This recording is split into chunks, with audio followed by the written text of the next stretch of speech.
The fluorescent lights of the VA Medical Center in Tucson hummed their eternal song at 2:47 in the morning, casting sterile shadows across the intensive care unit.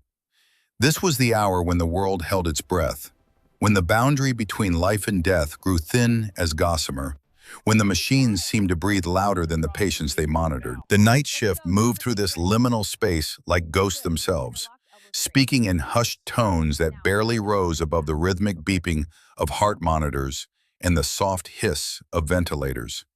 Kira Brennan moved among them with a quietness that had become her signature. At 28, she possessed the kind of face that people forgot easily, plain and unremarkable, framed by brown hair pulled back in a practical ponytail. Her scrubs hung loose on her slight frame, and she had the peculiar ability to blend into the background of any room, to become invisible even while standing in plain sight. The other nurses had given up trying to draw her into their conversations months ago. She was efficient, reliable, and completely unknowable. "The kid's working again," Patricia Evans muttered to Dr. Stephen Walsh near the nurses' station. Patricia was 52, a veteran of 3 decades in emergency medicine, with a face that had seen everything and been impressed by nothing. "Third double shift this week. Girl's going to burn herself out." Walsh glanced over his reading glasses at Kira, who was checking vitals on a patient in bed 7, with movements that were precise, almost mechanical. "She's good though, never makes mistakes, never complains. Hell, I don't think I've ever seen her smile." "She's running from something," Patricia said with the certainty of someone who had watched countless people try to outrun their demons through work. "Question is, what?" From his wheelchair near the window, Colonel Frank Aldridge listened to this exchange with the focused attention of a man trained to gather intelligence. At 68, Aldridge was a fixture in this ward, coming in twice a week for treatments related to lung damage sustained during the First Gulf War. His body had been ravaged by whatever chemicals Saddam's forces had unleashed in those desert campaigns, but his mind remained sharp as a combat knife. He watched Kira Brennan the way a hunter watches prey, patient and calculating. He had noticed things, small things that others missed. The way her hands never trembled, even during codes when everyone else's did. The peculiar efficiency of her movements, no wasted motion, every action serving a purpose. The fact that she never seemed startled by sudden noises, but rather froze for a microsecond, as if listening for something beyond what normal ears could hear. And most telling of all, the nightmares. He had seen her once in the break room at 4 in the morning, staring at nothing, her coffee grown cold in her hands, her eyes watching a horror movie that only she could see. The colonel knew that look. He saw it in his own mirror every morning. The emergency alarms shattered the night's fragile calm at 3:14 a.m. The sound was jarring, primal, cutting through the quiet like a scream. Bed 12.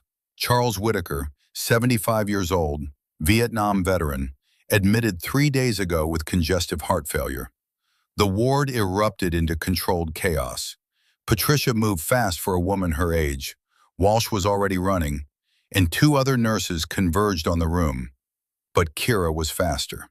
She moved with a speed that seemed impossible, covering the distance in heartbeats, her training bag already in hand, though no one had seen her grab it. Whitaker was coding. His heart monitor showed the chaotic rhythm of ventricular fibrillation. His lips were turning blue, and his chest had stopped rising. Patricia started compressions immediately, forcing oxygenated blood through dying vessels. Walsh called for the crash cart, his voice sharp with urgency. "Get me epi, 1 milligram, Walsh ordered, trying to establish an IV line. His hands were shaking slightly. Night codes always did that, the adrenaline dump making even experienced physicians clumsy. But something was wrong. Whitaker's chest wasn't responding right to the compressions. The pressure wasn't building the way it should. Patricia felt it too, confusion crossing her face. Kira's eyes swept over the patient with an intensity that seemed to penetrate flesh and bone. She saw what they couldn't, her mind processing information with a speed born from training in environments where hesitation measured the difference between life and death. The tracheal deviation, the distended neck veins, the hyperresonance on the left side of his chest. "Stop compressions," Kira said. Her voice was quiet but carried absolute authority.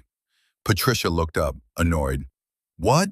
He's in VFib. We need to—" "Tension pneumothorax," Kira stated, already moving. His lungs collapsed, air's building up in the chest cavity, crushing his heart.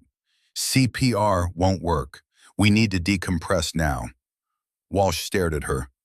"How can you possibly— Do you want him to die, doctor?" Kira's eyes met his, and for just a moment, Walsh saw something there that made him step back.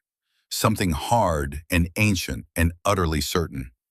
"Because he will, in about 90 seconds. From his wheelchair in the hallway, Colonel Aldridge sat forward, every nerve suddenly alert. Kira's hands moved with a surety that seemed almost supernatural. "I need a 14-gauge needle, now, and someone hold him steady." The crash cart nurse fumbled for the needle, her hands shaking. Kira took it without looking, her focus absolute. She ran her fingers along Whitaker's left chest wall, feeling for the landmarks. Second intercostal space, mid-clavicular line, the exact spot where the needle needed to go. "This isn't standard protocol," Walsh said, but his voice had lost its authority. He was watching something he didn't understand, seeing skills that shouldn't exist in a ward nurse. "Then you do it, sir," Kira said without looking up. "You have about 60 seconds left." Walsh froze. The procedure was technically simple, but terrifying in execution. Push a needle into a man's chest cavity, hoping to hit the exact spot where trapped air was crushing his heart. Miss by an inch, and you could pierce the lung, the heart itself, major vessels. It was a battlefield procedure, desperate medicine for desperate times. Kira didn't hesitate. She positioned the needle, angled it properly, and in one smooth motion, inserted it into Whitaker's chest. There was a hiss of escaping air, audible in the suddenly silent room, the sound of pressure equalizing, of death being pushed back. "Resume compressions," Kira ordered. "Normal rhythm. He should respond now." Patricia's hands moved automatically, following the quiet authority in that voice. 1 compression, 2, 3, and then Whitaker gasped, his back arching, his lungs suddenly able to expand, his heart no longer being crushed by the weight of trapped air. The monitor showed sinus rhythm. Irregular, but there. He was alive. The room stood frozen for 5 full seconds, everyone trying to process what had just happened. Walsh was the first to speak, his voice barely above a whisper. "Where did you learn that?" Kira was already cleaning up, her face betraying nothing. "Continuing education courses. I read a lot." "That's not a course," Patricia said, her voice shaking slightly.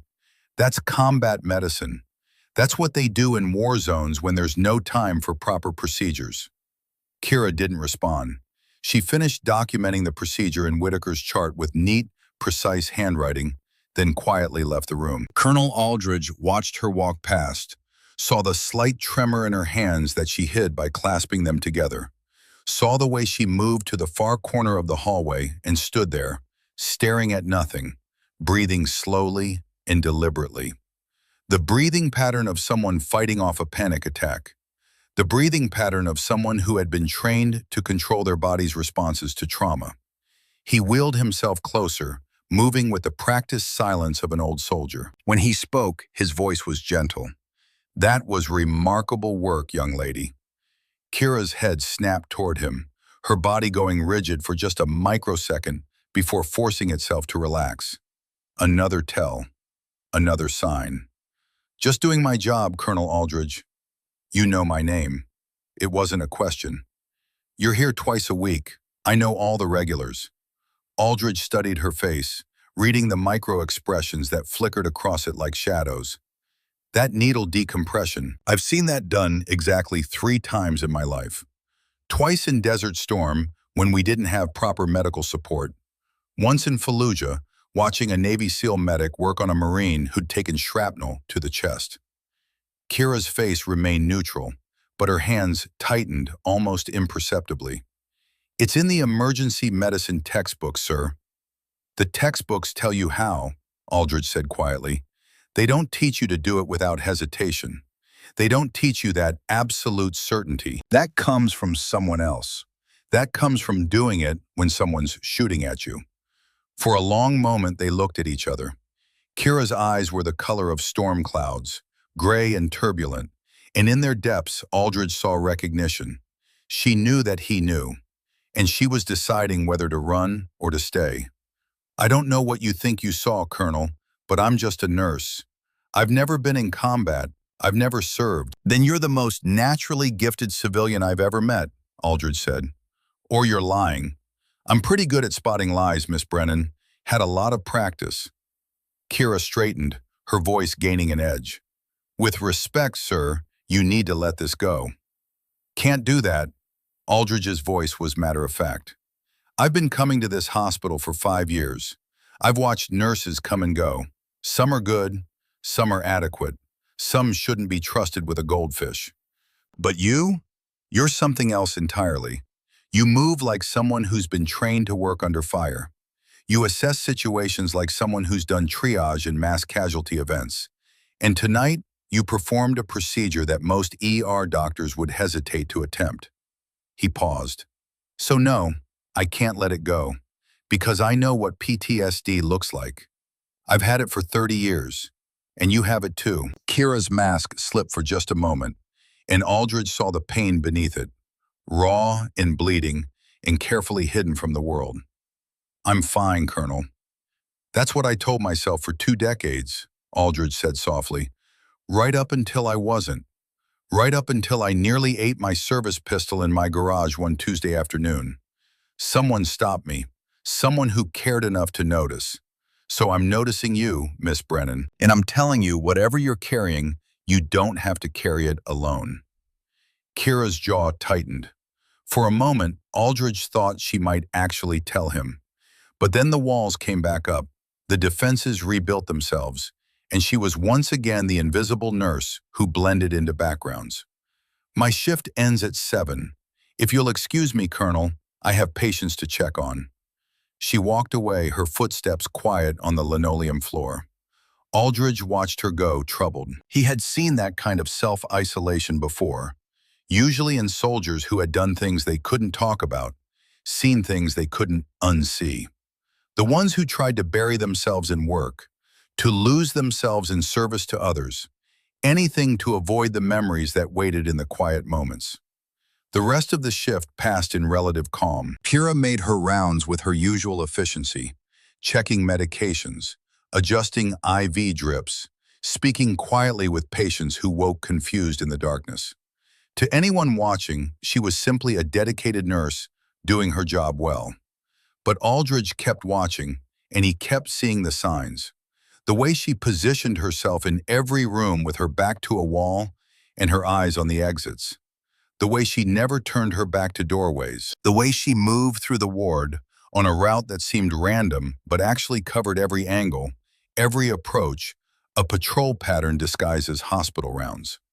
These weren't conscious movements. They were reflexes, muscle memory, the kind of training that became so deeply ingrained that it outlasted everything else. At 5:30 a.m., Kira took her break in the staff lounge, a small room with a couch that had seen better days, a coffee maker that produced something vaguely resembling coffee, and a window that looked out over the parking lot. She sat in the far corner, her back against the wall, her hands wrapped around a cup of black coffee that she didn't drink. Aldridge found her there 20 minutes later. "What I see when I close my eyes?" Aldridge asked. "No, I don't want to know," she said. "I'm not going to tell you." "You're not going to tell me what you're not going to tell me," he said. "I'm not going to tell you what I'm not going to tell you." "You're not going to tell me what you're not going to tell me," she said. "I'm not going to tell you what I'm not going to tell you." "You're not going to tell me what you're not going to tell me," he said. "I'm not going to tell you what I'm not going to tell you." "You're not going to tell me what you're not going to tell me," she said. I'm not going to tell you what I'm not going to tell you. You're not going to tell me what you're not going to tell me, he said. I'm not going to tell you what I'm not going to tell you. You're not going to tell me what you're not going to tell me, she said. I'm not going to tell you what I'm not going to tell you. You're not going to tell me what you're not going to tell me, he said. I'm not going to tell you what I'm not going to tell you. You're not going to tell me what you're not going to tell me, she said. I'm not going to tell you what I'm not going to tell you. You're not going to tell me what you're not going to tell me, he said. I'm not going to tell you what I'm not going to tell you. You're not going to tell me what you're not going to tell me, she said. I'm not going to tell you what I'm not going to tell you. You're not going to tell me what you're not going to tell me, he said. I'm not going to tell you what I'm not going to tell you. You're not going to tell me what you're not going to tell me, she said. I'm not going to tell you what I'm not going to tell you. You're not going to tell me what you're not going to tell me, he said. I'm not going to tell you what I'm not going to tell you. You're not going to tell me what you're not going to tell me, she said. I know what I see when I close my eyes, Aldridge asked, settling his wheelchair near the window. I see a convoy, 3 Humvees and a supply truck. We're driving through the Iraqi desert, and the sky is this weird yellow color from all the oil fires Saddam's forces lit. My platoon, 32 men, were laughing about something stupid, I can't even remember what, and then the world explodes. He paused, his hands gripping the wheelchair arms. Friendly fire. A 10 Warthog making a strafing run. Got bad coordinates from command. 30mm rounds tearing through our convoy like we were made of paper. 16 men died in about 20 seconds. 16 men I was responsible for. And I lived because I was in the last vehicle. Because I was lucky. Because I was a coward who sent his men ahead. Kira's eyes finally moved to him, and he saw recognition there. The recognition of someone who understood that particular flavor of guilt. You weren't a coward, Colonel. You don't know that. Yes, I do. Her voice was quiet but certain. Because cowards don't spend 30 years coming to a VA hospital twice a week for treatment they could get anywhere. They don't spend their time watching over other patients, making sure the staff is taking care of people. Cowards run. You stayed. And what are you doing, Miss Brennan? The question hung in the air between them, sharp and pointed. Kira looked away. I'm working. I'm helping people, that's all. That's running, Aldridge said gently. Just a different kind. You're running so hard into work that you don't have to stop and think. Don't have to remember. But it doesn't work, does it? The memories find you anyway, usually at about 3 a.m. when you're alone and the defenses are down. Kira's hands trembled slightly around her coffee cup. You need to stop, Colonel. Can't do that. Won't do that. His voice was firm but kind. I've lost too many people to silence. Too many soldiers who couldn't talk about what they'd seen, what they'd done, what had been done to them. They ate their weapons, or wrapped their cars around trees, or just slowly poisoned themselves with whatever would make the pain stop. I'm not watching another one go down that road. Not if I can help it. I'm not a soldier. Maybe not, but you've seen combat. I'd stake my life on it. Kira stood abruptly, her chair scraping against the floor. My shift is almost over. I need to finish my charts. She moved toward the door, but Aldridge's voice stopped her. I'm going to keep watching, Miss Brennan. I'm going to keep noticing. And when you're ready to talk, I'll be here. That's a promise. Kira paused in the doorway, her back to him. Some things are classified, Colonel. Some secrets need to stay buried. Classified? Aldridge's voice sharpened with interest. That's a very specific word choice. But Kira was already gone, disappearing into the hallway like smoke. Kira drove home as the sun rose, her hands steady on the wheel, despite the exhaustion that pulled at her bones. Her apartment was small and spare, a one-bedroom unit in a building that had seen better decades. The furniture was minimal, a couch, a small table, a bed. No pictures on the walls, no personal items displayed. It looked less like someone's home and more like a place someone was temporarily occupying while waiting to move on. The only photograph in the entire apartment was hidden in the back of her closet, in a box that she never opened, but could never throw away. She took it out now, sitting on her bed in the growing morning light, looking at faces she had tried so hard to forget. 12 men in desert fatigues, their faces weathered by sun and wind and war. They were smiling, arms around each other's shoulders, the kind of brotherhood that only forms in the crucible of combat. And standing among them, smaller and younger, but wearing the same smile, was a woman who looked like Kira, but wasn't quite. That woman had still believed in something. That woman hadn't yet learned what it meant to lose. In the photo, a young Marine with bright blue eyes and an easy grin had his arm around her shoulders. Private First Class Connor Whitmore, 19 years old, from a small town in Montana. He had joined the Marines because his father had been a Marine, and his grandfather before that. He had believed in honor and duty and protecting the innocent. He had believed right up until the moment the RPG had torn him apart while covering her extraction. Kira's hands began to shake, the photograph trembling in her grip. She forced herself to look at Connor's face, to remember his voice, the way he had called her Doc, with a respect that always seemed too much for someone barely older than him. She forced herself to remember the last thing she had heard on the radio before the secondary explosion had knocked her unconscious. "Tell Doc I bought her time. Get our guys out." She had woken up 3 days later in a field hospital with a new name, a new identity, and a hole in her chest where her purpose used to be. The mission had been classified. The operation had officially never happened, and she had officially died in that secondary explosion. The 11 Marines she had saved had been told their corpsman was KIA, clean, simple, necessary for operational security, and utterly devastating. Kira put the photograph away, shoving the box back into the darkness of the closet where it belonged. She lay down on her bed, still fully clothed, staring at the ceiling, knowing she wouldn't sleep. She never really slept anymore, just closed her eyes and watched the same movie play over and over. The flash of the explosion, Connor's body thrown backward, the sound of her own screaming that she couldn't even remember making. Her phone buzzed. A text message from the hospital scheduling system. They needed someone to cover another shift tonight. Someone had called in sick. They always needed someone. Kira stared at the message for a long moment, then typed her response. She would take the shift.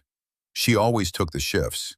Because work meant not thinking, and not thinking meant survival.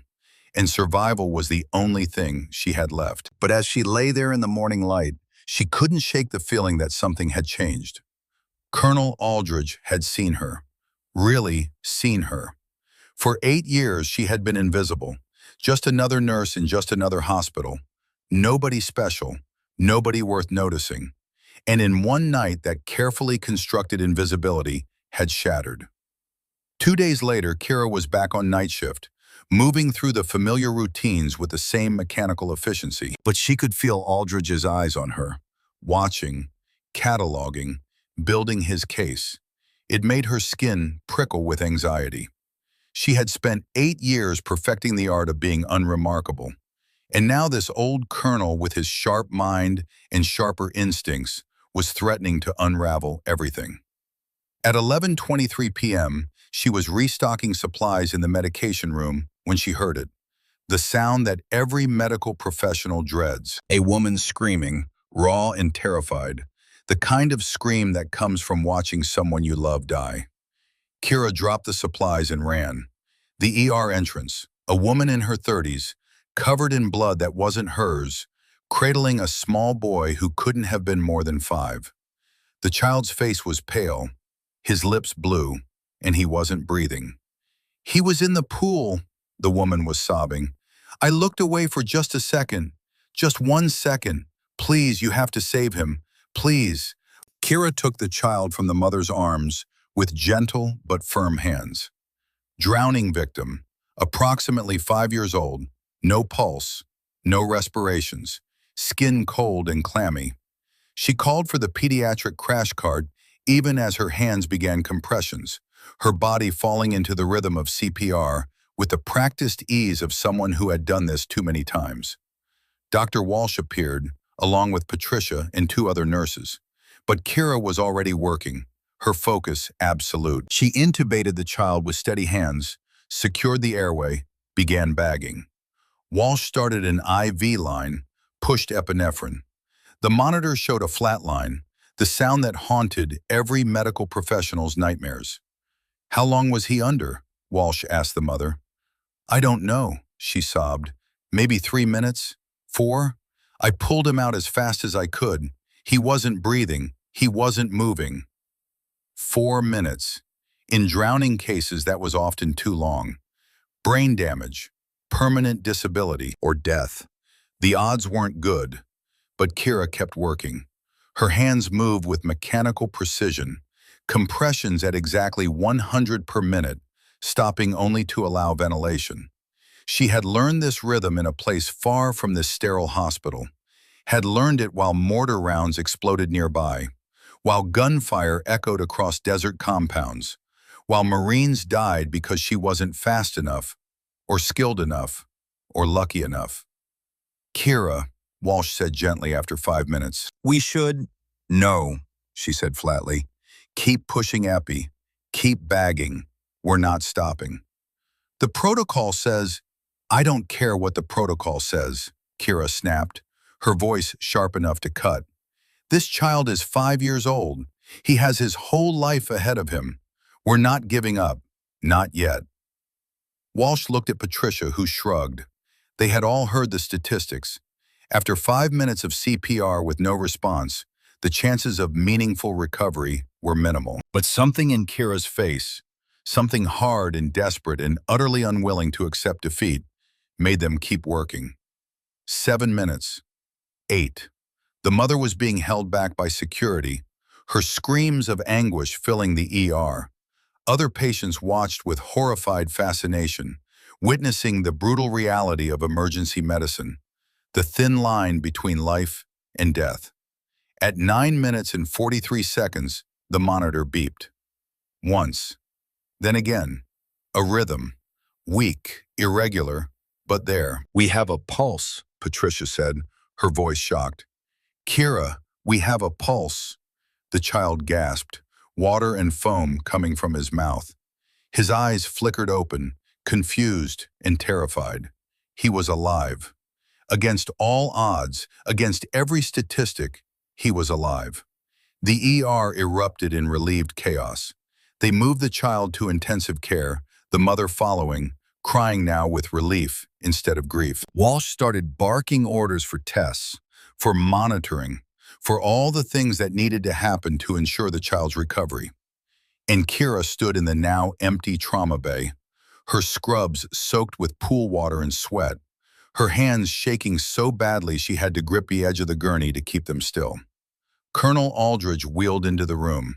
He had watched the entire code from his position near the nurses' station, had seen Kira refuse to give up when everyone else was ready to call it, had seen that fierce, unbreakable determination that spoke of training deeper than any nursing school could provide. 9 minutes, he said quietly. "You worked on that child for 9 minutes. Most protocols say to stop at 5. Most protocols are written by people who've never had to make that call in the field," Kira said, her voice hollow. "Who've never had to decide which wounded Marine gets the last unit of blood. Who've never had to perform CPR while someone's shooting at you." She stopped, realizing what she'd said. The admission hung in the air between them like smoke. Aldridge wheeled closer. "Afghanistan or Iraq?" Kira's jaw tightened. "I told you, I never served. And I told you I'm good at spotting lies." Aldridge's voice was gentle but implacable. "I made some calls, Miss Brennan. Called in favors from old friends at the VA. Your name doesn't appear in any standard military databases, but it does appear in one place, a heavily redacted personnel file. Classified. Most of the information is blacked out, but I could see enough. Navy Corpsman, deployed 2018. Mission details classified. Status, KIA." Kira's face had gone pale. You had no right. I had every right, Aldridge said firmly, because I've watched you for months now, and I've seen someone slowly destroying themselves. Someone carrying guilt that's eating them alive. Someone who saves strangers with the kind of desperate intensity that suggests they're trying to make up for someone they couldn't save. He paused. Who was it, Kira? Who didn't make it home? The use of her first name, the gentleness in his voice, cracked something inside her. She sank into a chair, her strength suddenly gone. His name was Connor, she whispered. Private First Class Connor Whitmore, 19 years old. He loved his family, loved the Marines, believed in all the things we tell young men before we send them to die. She looked at Aldridge with haunted eyes. He died covering my extraction, bought me time to get the wounded loaded, and I was unconscious, so I couldn't save him. Couldn't do anything but wake up 3 days later and learn that he was gone, and that officially, so was I. Why did they declare you KIA? Because the mission went sideways, Kira said bitterly. Bad intelligence. We walked into an ambush. 8 Marines wounded, 1 killed. Someone had to take the fall for it, and it's easier to blame a dead corpsman than to investigate whether someone in command screwed up. So they gave me a choice. Stay dead and protect the men I saved from bureaucratic fallout, or come back and watch their families lose everything while Congress investigated what went wrong. That's not a choice, Aldridge said. That's coercion. That's the military, Kira replied. That's how it works when politics matter more than people. Before Aldridge could respond, Patricia appeared in the doorway. Kira, there's an ambulance incoming. Gunshot wound to the chest. Victim's a Marine veteran. They're asking for you specifically. The paramedic said the patient keeps asking for Doc Brennan. Kira's world tilted. For 8 years, she had been invisible. Just another nurse in just another hospital. No one from her past life had ever found her. No one had ever connected the anonymous ward nurse with the supposedly dead Navy corpsman. Until now. The ambulance doors burst open at 11:47 p.m., and Kira's carefully constructed world shattered like glass. 2 paramedics rushed through with a gurney, their faces grim with the knowledge that their patient was dying. The man on the stretcher was broad-shouldered and muscular, his civilian clothes soaked with blood that looked black under the fluorescent lights. His face was pale, lips turning blue from oxygen deprivation, and his breathing came in rapid, shallow gasps. Gunshot wound to the left chest, the lead paramedic reported, maintaining pressure on the wound with both hands that were already soaked crimson. Found him in an alley downtown. Gang shooting, multiple witnesses. Victim's name is Wyatt Holbrook, Marine veteran. He's had 2 units of O negative in the field. We tried to intubate but couldn't get past the blood in his airway. Blood pressure 70/40 and dropping. He keeps saying a name, keeps asking for someone called Doc Brennan. The trauma bay lights blazed to life, turning the room into a theater of desperate medicine. Dr. Walsh was already scrubbing in, calling for surgery to be prepped. Patricia moved with her characteristic efficiency, pulling blood from the refrigerator because chest wounds always meant massive hemorrhage. Kira stood frozen for just a heartbeat, her mind screaming at her to run, to hide, to maintain the fiction that had kept her safe for 8 years. But then training overrode panic. She moved to the gurney, her hands already reaching for the patient, and that's when she saw his face clearly for the first time. Staff Sergeant Wyatt Holbrook, 2nd Squad Leader, MARSOC Team 3, one of the 11. Time fractured. The sterile hospital faded, replaced by desert sand and the acrid smell of cordite. She saw Holbrook as he had been 8 years ago, younger and covered in dust, his chest punctured by shrapnel, his eyes wide with the knowledge that he was dying. She saw her own hands, steady despite the gunfire, inserting a chest tube while explosions shook the ground beneath him. She heard his voice, weak but trying to joke. "Doc, if I don't make it, tell my girl I love her." And her response, fierce and certain. "You're going to tell her yourself, Marine. Now shut up and let me work. Kira! Patricia's sharp voice snapped her back to the present. We need to move, now. They transferred Holbrook to the trauma bay table. His eyes fluttered open, unfocused and glazed with shock and pain. They wandered across the ceiling, then found Kira's face. For a moment, there was nothing. Then recognition bloomed, followed immediately by confusion. Then something that looked like wonder mixed with terror. Doc Brennan? His voice was barely a whisper, blood-flecked and weak. The words came out slurred, fighting through pain and shock. No, that's impossible. You can't be here. They said you were dead. They told us, memorial service, empty casket. You can't be real. The trauma bay fell silent except for the urgent beeping of monitors. Everyone was staring now. Patricia's hands had paused mid-motion. Walsh's eyes moved between Kira and the patient, trying to process this impossible reunion. Kira's professional mask slammed down so hard it was almost audible. Her voice came out steady, calm, betraying nothing of the earthquake happening inside her chest. Wyatt, stay quiet. Don't try to talk. Save your strength. I'm going to save you. Again, she didn't say. She was going to save him again. Dr. Walsh looked between them, his confusion evident. You know this patient? But Kira was already working, her hands moving with a speed and precision that transcended normal nursing practice. She cut away Holbrook's shirt with trauma shears, exposing the wound. Entry wound left anterior chest, approximately 5th intercostal space. No exit wound visible. Bullet still inside, possibly lodged near the heart or great vessels. The wound bubbled with each labored breath, air escaping from the punctured lung, and the entire left side of his chest wall moved wrong. Paradoxical breathing that meant broken ribs and probable hemothorax.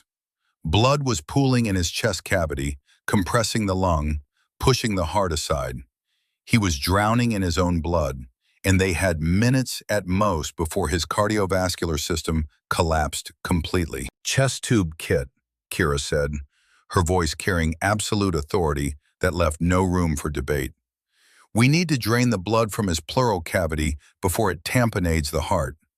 Patricia, start another large-bore IV, 18 gauge, push normal saline wide open. Get me 4 units of O negative from the blood bank. Type and cross for 8 more. Doctor, I need you to call surgery now. This bullet needs to come out, and it needs to come out in an OR under general anesthesia, not here. Walsh stared at her. This wasn't a nurse making suggestions. This was someone giving orders with the confidence of someone who had done this before, who knew exactly what needed to happen and when. Someone who had made these life or death decisions under circumstances far worse than a well-lit trauma bay. How can you possibly know all that from a quick assessment? Walsh asked, but his hands were already moving to follow her instructions. Something in her certainty was compelling. Because I've seen this exact injury pattern before, Kira said, her voice sharp, her patience for questions exhausted by the urgency of the situation. Her hands were already prepping the chest tube insertion site, swabbing betadine in quick, efficient strokes. Gunshot wound, left chest, developing tension pneumothorax with hemothorax. The bullet trajectory suggests it's lodged near the left ventricle or the descending aorta. If we don't decompress this chest in the next 3 minutes, his heart will stop. If we don't get that bullet out in the next 30 minutes, he'll either bleed out or the bullet will shift and lacerate something vital. So unless you want to explain to his family why we stood here debating while he died, I strongly suggest we move. Now. Her hands were already making the incision between his ribs, the scalpel moving with practiced precision. She used a clamp to tunnel through the tissue layers, blunt dissection to create a path for the chest tube. The technique required absolute confidence in steady hands. One wrong move, and she could lacerate an intercostal artery or puncture the lung further. Holbrook's hands suddenly shot out, gripping Kira's wrist with surprising strength for someone so close to death. His eyes found hers, wide and desperate, filled with a confusion that fought through the pain and shock. Afghanistan, he gasped, each word costing him. The ambush, October 2018. You were there. You put a chest tube in me while they were shooting at us. You told me stories about Montana to keep me conscious. You promised, he coughed, blood speckling his lips. You promised we'd all get home. And we did. All of us except Connor, and except you. They told us you died in the secondary explosion. They had a memorial. We buried an empty casket. I gave a eulogy. I told your story to a room full of Marines who'd never met you. The trauma bay had gone absolutely silent. Everyone was frozen, staring at this impossible scene. Patricia's mouth hung open. Walsh had stopped moving entirely. And from his position near the door, Colonel Aldridge leaned forward in his wheelchair, his eyes sharp with vindication and concern. Kira's mask cracked just for a second, and Walsh saw something in her eyes that made him take an involuntary step backward. Grief, raw, bleeding grief that had been carefully hidden for so long that when it emerged, it was almost unbearable to witness. But beneath the grief was something else, determination, the fierce, unbreakable determination of someone who had pulled men back from death before and would damn well do it again. I know, Wyatt, she said softly, her voice momentarily gentle before the steel returned. I know what they told you. I know about the memorial. I know you've spent 8 years thinking I was gone, but I'm here now, and you're not going to die on me. Not in Afghanistan, and not in Tucson. Do you understand me? You're going to live. She turned back to Walsh, and her voice regained its commanding edge. Chest tube, insertion. Now, we're out of time. Walsh handed her the large-bore chest tube with hands that trembled slightly. He watched, along with everyone else in the room, as she inserted it with a confidence that spoke of extensive practice. When the tube entered the pleural space, blood gushed out, dark and thick and terrifyingly voluminous. 300 milliliters in the first few seconds, 400, 500. Holbrook's chest cavity had been slowly filling with blood, each heartbeat pumping more into the space where it didn't belong, compressing his lung, pushing his mediastinum to the side. As the blood drained through the tube into the collection chamber, Holbrook's oxygen saturation began to climb on the monitor. 78%, 82, 87, 91. His breathing, which had been rapid and shallow, began to slow and deepen. His lips, which had been blue with hypoxia, started to pink up. He gasped, his body suddenly able to draw a full breath for the first time since the bullet had torn through his chest. His eyes found Kira again, and this time they were clearer, more focused, filled with a wonder that bordered on religious awe. You're real, he whispered, his voice stronger now. You're actually real. I thought I was dying, thought my brain was showing me angels or something, showing me the person I wished could save me. Tears began to stream down his face. Doc, the team. Does the team know you're alive? Does McClellan know? Garrett? Nash? They need to know. Jesus Christ, they need to know. We've spent 8 years mourning you. 8 years living with the guilt that we made it home, and you didn't. Kira's jaw tightened, her face becoming an expressionless mask once more. They can't know, Wyatt. You understand? Whatever you think you saw here tonight, whatever you think you remember, you need to forget it. Are you insane? His voice cracked with emotion and disbelief. You think I'm going to just forget that you're alive? You think I'm going to go back to the team and not tell them that their corpsman, the woman who saved all our lives, is walking around Tucson pretending to be dead? The mission was classified, Kira said, her voice dropping to barely above a whisper, each word carefully enunciated. You know what that means, Wyatt. You signed the same papers I did. You know what happens when classified operations become public knowledge. People get court-martialed, careers get destroyed, pensions get revoked. Whoever gave you your story about what happened that day, Whoever told you I was KIA, they did it for reasons that are above both our pay grades. From his wheelchair near the door, Colonel Aldridge spoke for the first time, his voice cutting through the tension like a command. What operation? What mission are we talking about? Everyone turned to look at him. He sat there ramrod straight despite his age and illness, his eyes locked on Kira with the intensity of someone conducting an interrogation. His years of military training were evident in his posture, his tone, his refusal to be ignored. Afghanistan, Aldridge continued, not waiting for an answer. October 2018. You served as a Navy corpsman attached to a Marine unit. MARSOC, if I had to guess, based on the fact that this gentleman's tattoo shows the Marine Special Operations insignia. He nodded toward Holbrook, whose forearm bore the distinctive dagger and globe marking. Special Operations, Black Ops, the kind of missions that don't exist on paper, the kind where people disappear and the government denies they were ever there. Kira's face had gone completely blank, the professional mask rebuilt and reinforced. I don't know what you're talking about, Colonel Aldridge, and even if I did, this is neither the time nor the place to discuss it. My patient needs surgery immediately. Your patient, Aldridge said quietly, is a United States Marine who has been grieving your death for 8 years. I think he deserves to understand why you let him think you were dead, why you let his entire team think you were dead. What was so important that it required faking your own death and hiding in a VA hospital for nearly a decade? The words hung in the air, heavy with accusation and confusion and demand for truth. Patricia had moved closer, her experienced eyes taking in the entire scene. Walsh stood with his hands still gloved and raised, caught between his medical duties and his desperate curiosity about what was unfolding. Kira looked at each of them, saw the questions in their faces, saw the moment when her 8 years of carefully maintained anonymity finally collapsed completely.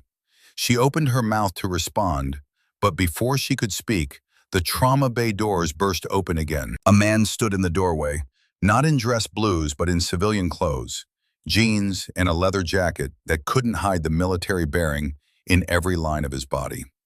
He was perhaps 38, with the weathered face of someone who had spent years in harsh climates, and eyes that had seen too much. Gray touched his temples. Scars marked his hands.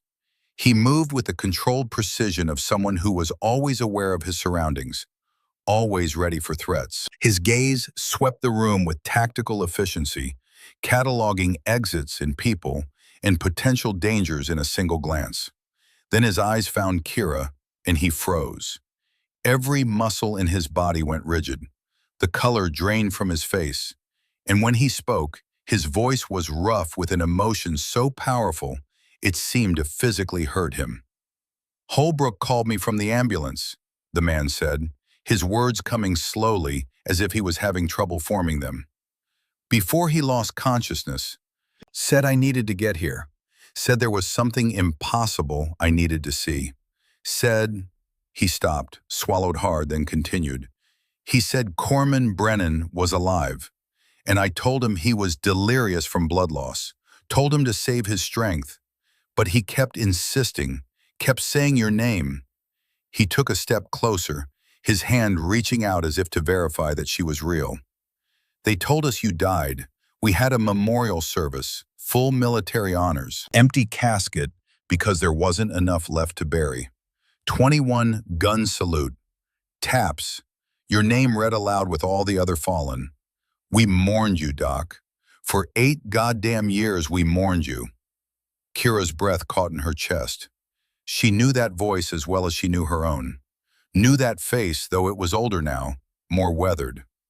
Gunnery Sergeant Travis McClellan, team leader, the man who had carried her to the medevac bird after the explosion, who had held her hand while she drifted in and out of consciousness, who had been the last person she saw before they loaded her onto the helicopter that was supposed to take her to safety. Hello, Gunny, she said quietly, her voice barely audible. McClellan stared at her as if she were a ghost made flesh, a supernatural thing that violated every law of nature. His hand finally touched her shoulder, fingers pressing against fabric and bone to verify solidity, reality. When he felt the warmth of living tissue under his palm, he jerked back as if burned. How? The word came out broken. How is this possible? We were told you died in the secondary explosion. They showed us the report. They showed us the crater where the IED detonated. They told us you were at the center of it, that there wasn't enough left of you to fill a regulation casket. They lied, Kira said flatly. Or rather, they told you a version of the truth that served their purposes. I was near the explosion. I was knocked unconscious. But I didn't die. I woke up 3 days later in a field hospital with a new identity and orders to stay dead. Why? McClellan's voice rose, anger bleeding through the shock. Why would they do that? Why would they fake your death? What possible reason could there be for letting your team think you were killed in action? Because someone needed to take the fall, Kira said bitterly. Because the mission failed. Because we lost Connor. Because 8 of you got shot to hell, and someone in command wanted to know whose fault it was. And it's a lot easier to blame a dead corpsman than to investigate whether someone gave us bad intelligence that walked us into an ambush. McClellan's eyes widened as the implications hit him. They scapegoated you. The brass covered their asses by making you disappear, by declaring you KIA and sealing the record so no one could ask questions. Something like that, Kira said. And in exchange, you all got to go home, got to keep your benefits and your pensions and your careers. Garrett got to see his daughter grow up. Nash got to walk his sister down the aisle. Holbrook bought a house with his wife. You all got futures. So I stayed dead. It seemed like a fair trade at the time. A fair trade? McClellan's voice was incredulous, his face flushing with anger. You think we would have wanted that? You think any of us would have chosen our careers over your life? Over knowing the truth? It wasn't about your careers, Kira said, her own voice rising to match his. It was about your families. They made it clear what would happen if I came back. Investigations, congressional hearings, questions about mission parameters and intelligence failures and command decisions. Your families would have lost everything while politicians used you as pawns in their games. So yes, I made a choice. I stayed in the grave they dug for me. Dr. Walsh, who had been standing frozen throughout this exchange, finally found his voice. This is all very dramatic, but my patient needs surgery. Now. He's stable for the moment, but that bullet is still in his chest, and every minute we delay increases the risk of catastrophic bleeding. Then get him to the OR, Kira said. Do your job, doctor. Save his life. That's all that matters right now. As the surgical team began prepping Holbrook for transport, he reached out again, his hand finding Kira's wrist. I'm telling them, he said, his voice weak but determined. I'm calling everyone. Nash, Garrett, Foster, all of them. They deserve to know you're alive. You'll put them in danger, Kira said urgently, leaning close to his ear. You'll put yourself in danger. The people who created my cover story, who made me disappear, they had reasons. Good reasons. Reasons that kept people alive and safe. What reasons could possibly justify this? Holbrook asked. What could be worth letting your own team think you were dead for 8 years? Kira's control finally fractured. Her voice came out raw, stripped of its careful neutrality, filled with 8 years of suppressed pain. Because the mission went bad, Wyatt. Because we were supposed to raid a weapons cache, and instead we walked into a prepared ambush. Because 11 of you got shot, and 1 of you died, and someone needed to be blamed for the intelligence failure. So they blamed the person who wasn't there to defend herself. The person who was officially dead. She stopped, breathing hard, realizing she had said too much. But the pressure valve had been opened, and the words kept flowing like blood from a severed artery. They told me that if anyone knew I survived, it would raise questions. Questions about what really happened that day. Questions about who authorized the mission and why the intelligence was so catastrophically wrong, and whether someone in command screwed up and got Marines killed. So I stayed dead. I let you have your memorial service. I let you all mourn. And I've spent 8 years working in this hospital, trying to save enough lives to make up for the fact that I couldn't save. She cut herself off, but everyone in the room knew what she had been about to say. Couldn't save Connor. Holbrook's eyes widened with understanding and pain. Connor Whitmore. You're talking about Connor. The name landed like a physical blow. Kira's face drained of color, her hands gripping the edge of the gurney so hard her knuckles turned white. Colonel Aldridge wheeled closer, his expression both sympathetic and intent. He was your spotter, Holbrook said softly, his voice gentle despite his own pain. He stayed behind when we loaded into the bird. He covered our extraction. We heard him on the radio saying he could slow the insurgents down, that he could buy us time. He took an RPG while we were lifting off. By the time we could get back to him, Holbrook's voice broke. By the time we could get back, there wasn't anything left to recover. We thought you died in the same explosion, the secondary IED. They told us you and Connor were both KIA. They told us you were together when it happened, that at least you weren't alone. I was unconscious, Kira said, her voice barely audible. Tears were streaming down her face now, and she made no effort to hide them. I woke up 3 days later in a field hospital. They told me Connor was gone. They told me everyone thought I was gone too. They gave me a choice that wasn't really a choice. Stay dead and protect the mission, or come back to life and watch everything fall apart. Watch careers get destroyed. Watch the families of the men I saved get dragged through investigations and congressional hearings about what went wrong. She looked at Holbrook, her eyes bright with unshed tears and old grief. So I ask you, Wyatt, what would you have done? Holbrook was quiet for a long moment, his face reflecting the impossible complexity of the situation. Then he said, his voice soft but certain, I would have done exactly what you did, and I would have hated myself for it every single day since. Good guess, Kira said with a bitter smile that held no humor. Now you need to go to surgery before that bullet decides to move and pierce your heart or tear open your aorta. As they wheeled Holbrook toward the operating room, he called back, his voice carrying despite his weakness. I'm still telling them, Doc. They deserve to know, and so do you. You deserve to stop being dead.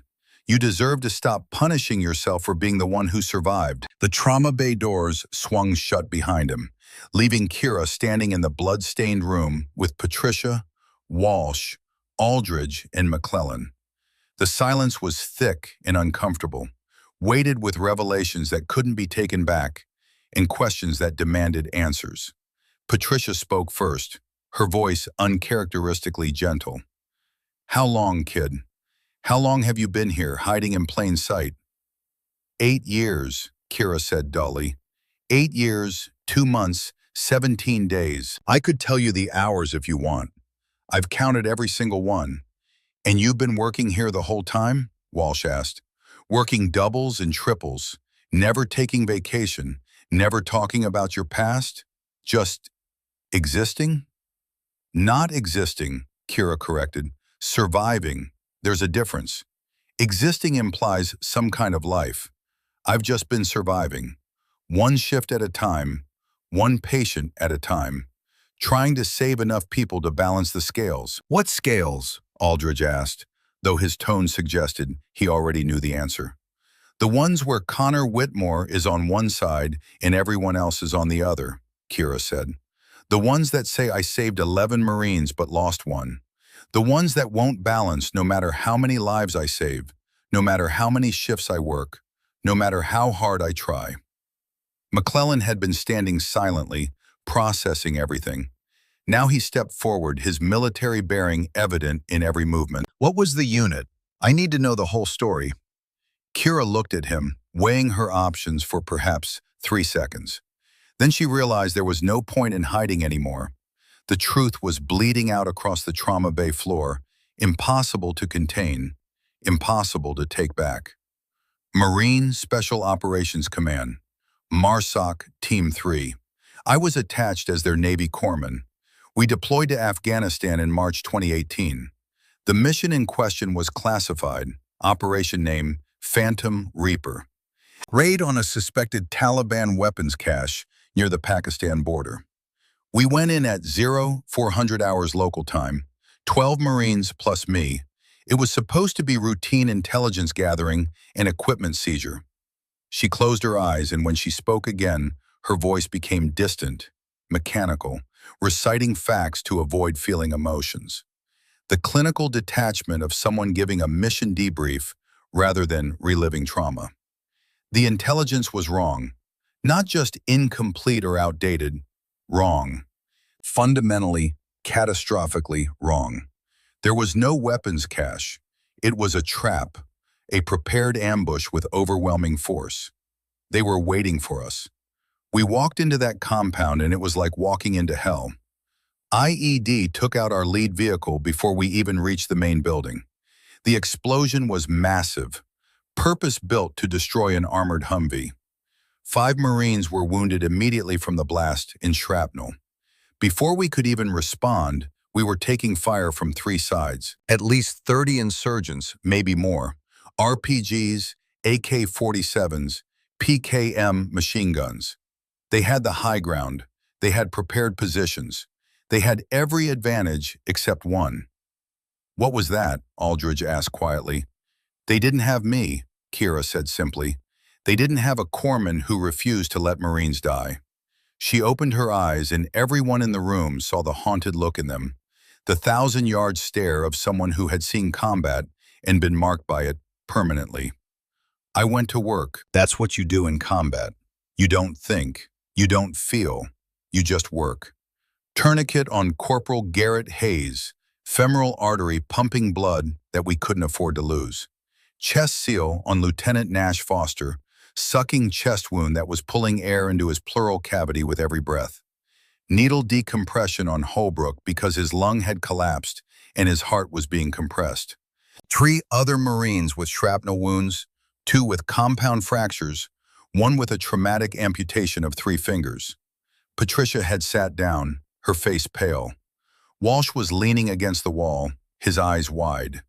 Even McClellan, who had been there and knew the story, looked shaken hearing it described so clinically. "And we were still taking fire," Kira continued, her voice never wavering. AK rounds hitting the vehicle we were using for cover, sparks and fragments flying everywhere, RPGs exploding close enough that I could feel the overpressure in my chest, close enough that I was temporarily deafened by the blasts. But I kept working. 17 minutes from the initial explosion to when the medevac birds finally arrived. The longest 17 minutes of my life. "How many?" Aldridge asked. "How many did you treat?" 8 critical, 3 urgent, 11 total. I worked on all of them, sometimes simultaneously, prioritizing who was closest to death, who could wait 30 seconds, who would die if I didn't get to them immediately, making triage decisions that no 20-year-old should ever have to make. 20? Walsh's voice was shocked. "You were 20 years old when this happened?" 21 by the time of the mission. Joined the Navy at 18. 2 years of training to become a corpsman, then additional training for Special Operations Attachment. I was the youngest member of the team by 3 years. Kira's voice held a bitter edge. Young enough to still believe I could save everyone. Old enough to learn that sometimes your best isn't good enough. "Connor Whitmore," Aldridge said gently. "Tell us about him." Kira's composure finally cracked. Her voice, which had been steady through the recitation of tactical details, broke when she spoke Connor's name. "He was 19, just turned 19 2 weeks before the mission. Farm kid from Montana, small town called Red Lodge. Joined the Marines because his father had been a Marine, and his grandfather before him. 3 generations of Whitmores serving their country. He was our designated marksman, our spotter, best shot on the team, could hit targets at distances that seemed impossible. But more than that, he was good, genuinely good, the kind of person who believed in honor and duty and protecting the innocent. The kind of person who made you want to be better. She wiped at her eyes with the back of her hand, leaving a smear of Holbrook's blood on her cheek. When the medevac birds came in, we had to move fast. The LZ was hot, insurgents closing in from multiple directions. I was loading the wounded. Connor was providing covering fire from an elevated position, using his rifle to keep the enemy at bay. And then, she stopped, her jaw working. Then he called on the radio, said insurgents were flanking our position from the east, said he could slow them down, give us time to get everyone loaded, said, she took a shuddering breath. He said, "Tell Doc I bought her time, get our guys out." Those were his last words. Not a goodbye to his family, not a message for his girlfriend back home, just a tactical report and a message for me. And I was loading the last wounded Marine when the RPG hit his position. I saw the flash, heard the explosion, and then the secondary IED detonated, and I don't remember anything after that. Just waking up 3 days later and learning that Connor was gone, and that officially, so was I. McClellan's voice was rough with emotion. We recovered what we could of him. It wasn't much, but his family got to bury something. His mother kissed the closed casket and told me to thank his corpsman for trying, for keeping the others alive. She said at least some mothers got their sons back whole. He paused. I didn't know how to tell her that the corpsman was supposedly dead too, that Connor had died protecting you, and you died anyway. Except I didn't, Kira said. I lived, and I've spent 8 years trying to figure out if that was a gift or a curse. The trauma bay doors opened again. A surgical nurse appeared, looking harried. We're taking him up now. Dr. Walsh, they need you in the OR. The anesthesiologist wants to review the patient's history before we start. Walsh nodded, started to leave, then turned back. Kira, we're going to talk about this, all of it. But right now that Marine is alive because of you. Again. That's worth something. After he left, the room fell silent again. Kira slumped into a chair, her adrenaline finally fading, leaving only exhaustion and the weight of 8 years of secrets suddenly exposed. What happens now? She asked quietly. Now, McClellan said, pulling out his phone, I make some calls. Because Holbrook was right. The team deserves to know you're alive. No, Kira said, standing abruptly. Gunny, please. You can't tell them. You don't understand what could happen. Then explain it to me, McClellan said. Make me understand why I should let them continue thinking you're dead when you're standing right here in front of me. Because the people who declared me KIA weren't just protecting mission details, Kira said urgently. They were protecting careers, high-ranking careers, officers who authorized that mission based on intelligence that should have been questioned, politicians who pushed for aggressive operations without adequate support, the kind of people who don't like being proven wrong, who don't like questions about their decisions, getting Marines killed. So what? McClellan said. You think I care about protecting some colonel's career? You think any of us would choose that over knowing you're alive? It's not about what you choose, Kira said. It's about what they'll take from you if this comes out. They'll investigate the mission. They'll pull you all in for testimony. They'll question every decision, every action, every casualty. They'll go after your medical records, your disability claims, your benefits. They'll make your lives hell to protect themselves, and your families will suffer for it. Maybe, McClellan said, or maybe it's time someone held them accountable. Maybe it's time the truth came out about what happened that day, about bad intelligence and good Marines dying because someone couldn't admit they were wrong. He looked down at his phone, his thumb hovering over a contact name. I'm calling Nash Foster. He's going to want to know. They all will. And then we're going to figure this out together, as a team, the way we should have 8 years ago. Please, Kira said, but her voice had lost its strength. She knew she had already lost this battle. The truth was out, spreading like blood across white linoleum, impossible to contain. McClellan pressed the call button. The phone rang once, twice, then a voice answered. Even from across the room, they could hear the confusion. "McClellan? It's almost midnight. What's wrong?" "Nash," McClellan said, his voice steady but filled with emotion. "I need you to sit down. I need you to listen to what I'm about to tell you and not hang up, no matter how insane it sounds." "You're scaring me, Gunny." "Good. You should be scared, because I'm about to tell you something that's going to change everything." McClellan looked directly at Kira as he spoke. "Korsman Brennan is alive. She's been alive this whole time, and we need to bring her home." The voice on the other end exploded. Even from across the room, they could hear the shouting, the disbelief, the desperate hope mixing with confusion and anger. McClellan held the phone away from his ear, letting Nash vent, his eyes never leaving Kira's face. When Nash finally fell silent, McClellan brought the phone back up. I know how it sounds, but I'm looking at her right now. She just saved Holbrook's life. He's in surgery. She put a chest tube in him, just like she did in Afghanistan. Same hands, same skill, same corpsman." He paused. "We're going to need everyone. Tomorrow. All of them. Can you make the calls?" There was a long silence. Then Nash's voice came through, quieter now, shaking with emotion. "Tomorrow. Where?" "VA Hospital, Tucson. I'll text you the details."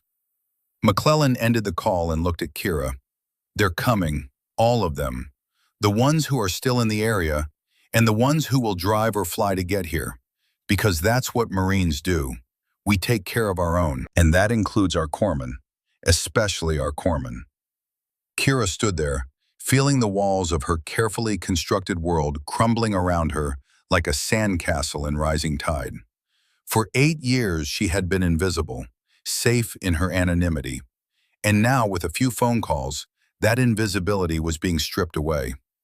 Colonel Aldridge wheeled closer. His voice was gentle but firm. "You can't run from this anymore, Kira. The truth is out. The only question now is what you're going to do with it." Kira looked at him, at McClellan, at Patricia, who was still sitting there in shocked silence. "I don't know," she admitted.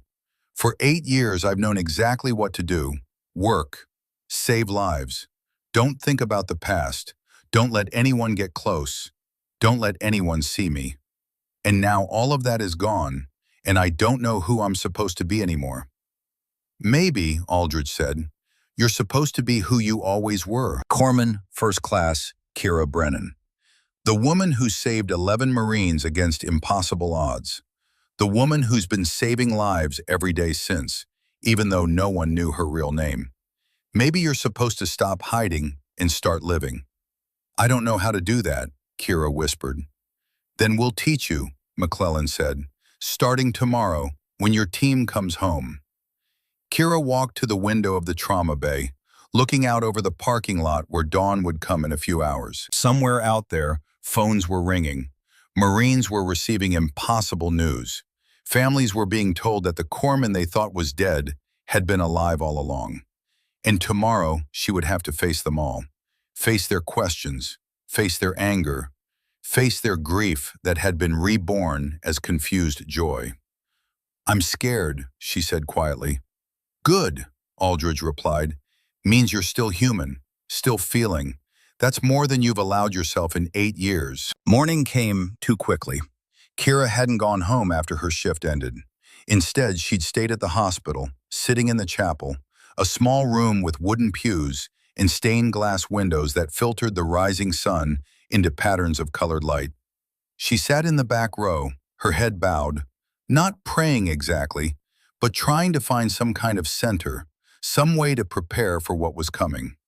Colonel Aldridge found her there at 7 a.m. He wheeled himself into the chapel quietly, respecting the sacred space even though both of them knew this wasn't about religion. It was about finding peace in a world that had suddenly become chaotic. "They're already starting to arrive," Aldridge said softly. "McClellan set it up for 2 this afternoon, but Marines don't do things by half measures.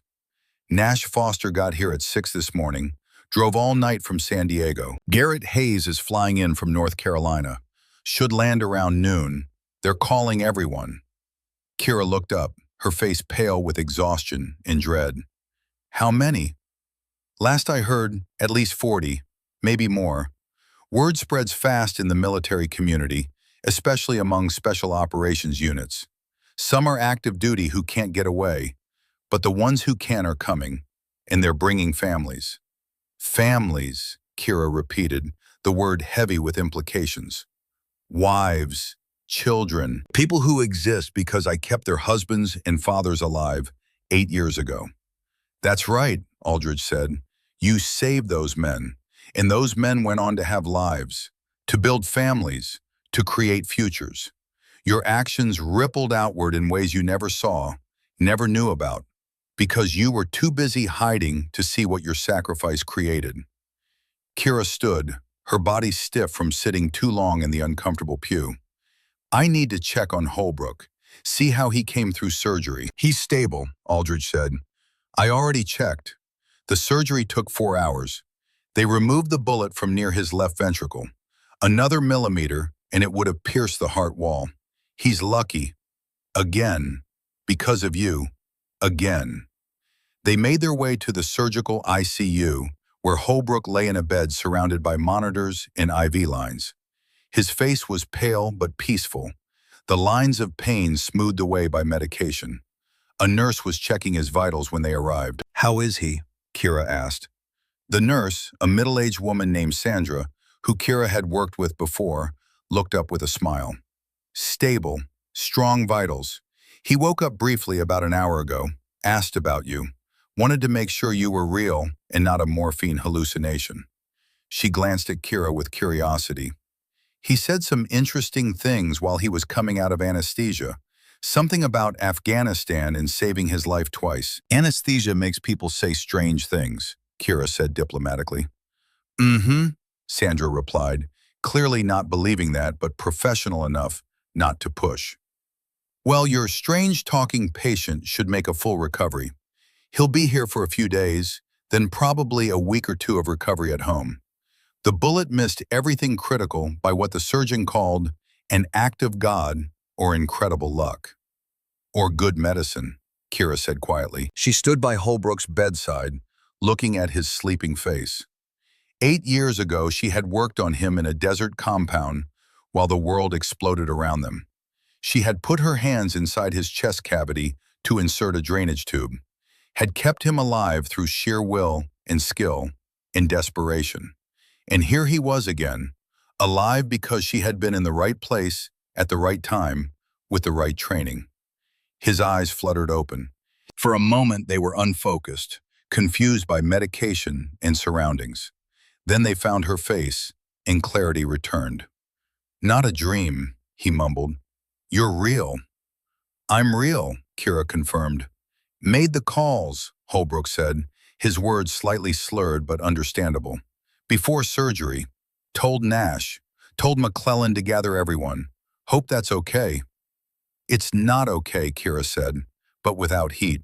But it's done now. Can't take it back. Good, Holbrook said. Shouldn't be taken back. Face it. Together. As a team. Way we face it. Together. As a team. Way we should have 8 years ago. His eyes closed again, exhaustion pulling him back towards sleep. Thank you, Doc, for saving me. Both times. Kira reached out and squeezed his hand gently. Get some rest, Marine. At 1:30 p.m., Kira stood in a small conference room adjacent to the hospital courtyard, looking through the window at what had been assembled. Someone had set up chairs in neat rows facing a small raised platform. American flags hung from poles on either side, and Marines were arriving. Not just the 11 she had saved, but dozens more. Some in dress blues, some in civilian clothes, but all carrying themselves with unmistakable military bearing. She recognized faces. Nash Foster, older now but still moving with the controlled precision of someone who had been trained to perfection. Garrett Hayes, broader than she remembered, with gray threading through his dark hair. And with Hayes was a small girl, perhaps 6 or 7, with dark curls and enormous brown eyes. That's Sophie, Aldridge said quietly from beside her. Garrett's daughter, born about a year after he got back from Afghanistan. She wouldn't exist if you hadn't kept her father alive. Kira's throat tightened. She had known intellectually that the men she saved had gone on to have lives. But seeing the proof, seeing a living child who existed because of her actions, made it visceral and overwhelming. More Marines arrived. Some she recognized, some she didn't. Wives holding children, elderly parents who had to be the mothers and fathers of the men she'd saved. A group of young Marines, teenagers barely old enough to serve, who must have been inspired by the stories of the men who had survived. At exactly 2 p.m., McClellan appeared at the conference room door. "They're ready," he said simply. Kira felt paralyzed. "I can't do this." "Yes, you can," Aldridge said firmly. "You ran toward gunfire to save these men. You can walk 20 feet to talk to them." "That was different. That was combat. I knew what to do in combat. This is combat too," Aldridge interrupted. "Just a different kind. The kind where you have to be honest instead of heroic. The kind where you have to accept that people care about you, even when you don't think you deserve it. The kind where you have to let go of guilt and accept gratitude." He paused. "Harder than any firefight, but you can do it." With legs that felt like lead, Kira followed McClellan into the courtyard. The moment she appeared, every conversation stopped. Every eye turned to her. The silence was absolute and overwhelming. Then Nash Foster stepped forward. He was taller than she remembered, with captain's bars on his dress uniform and scars on his face that hadn't been there before. He came to attention and saluted, his hands snapping to his brow with perfect precision. "Corpsman First Class Brennan," he said, his voice carrying across the courtyard. "Permission to approach." Kira found her voice somehow. "Granted." Nash crossed the distance between them in 5 strides. Then, to everyone's surprise, he pulled her into a fierce hug, lifting her off her feet. "8 years," he said into her hair, his voice breaking. "8 years I've carried the guilt of surviving when you didn't. 8 years of wondering if there was something I could have done differently, if I could have protected you better, if I could have prevented your death." He set her down, his eyes bright with tears. "And here you are, alive, real, breathing." Before Kira could respond, Garrett Hayes was there with his daughter. The little girl stared at Kira with wide, curious eyes. "Daddy says you're an angel," Sophie said with the blunt honesty of children. "Are you? You don't look like an angel. Angels have wings and halos and stuff." Kira knelt down to the girl's eye level. "No, sweetheart, I'm not an angel. I'm just a nurse." "But Daddy says you saved his life. He says you're the reason I have a daddy." Sophie held out a piece of paper. "I drew you a picture to say thank you." The drawing was crude in the way of children's art, stick figures and bright colors, but the image was clear. A woman in military fatigues holding the hand of a man on the ground, with the words, "Thank you for saving my daddy," written across the top in unsteady letters. Kira took the drawing with trembling hands. Something inside her chest, something that had been frozen for 8 years, began to crack. "Thank you, Sophie. This is beautiful." Garrett picked up his daughter and extended his hand to Kira. "It's good to see you, Doc, even if it means the last 8 years have been based on a lie. Even if it means everything we thought we knew was wrong. It's good to see you alive." One by one, they came forward. Marines she had saved, wives she had never met, children who existed because their fathers had survived. Each one had a story. Each one had been affected by her actions in ways she had never imagined. Lieutenant Nash Foster's sister, a woman in her 30s with kind eyes, approached with tears streaming down her face. "You saved my brother. He walked me down the aisle at my wedding 3 years ago. My father died when we were young, and Nash was all I had. If you hadn't—" She couldn't finish, just pulled Kira into another hug. The elderly couple she had noticed earlier came forward. The man wore an old Marine uniform with ribbons from Vietnam. The woman's face was weathered but kind. "We're Thomas and Eleanor Whitmore," the woman said softly. "Connor's parents." Kira felt as if she'd been punched in the chest. All the air left her lungs. These were Connor's parents, the people who had raised him, who had lost him, who had buried an empty casket believing both their son and his corpsman were dead. "I'm so sorry," Kira gasped. "I'm so sorry I couldn't save him. I tried. I swear I tried. But I was too slow, or not skilled enough, or—" "Stop," Thomas Whitmore said firmly. His voice had the authority of a man who had served, who understood combat, who knew the difference between failure and impossible circumstances. "My son made a choice, a Marine's choice. He saw what needed to happen, and he did it. That wasn't your fault. That was his honor." Eleanor pressed something into Kira's hand, a photograph. Connor, in his dress blues, smiling at the camera with that easy grin that she remembered so well. On the back, in Connor's handwriting, was a message. "He wrote that before his last deployment," Eleanor said. "We found it in his belongings after. It was addressed to his corpsman, but they told us you were dead too, so we've kept it. But I think Connor would want you to have it now." Kira turned the photograph over and read the words through tears that blurred her vision. "Doc, if you're reading this, something went wrong. But here's what you need to know.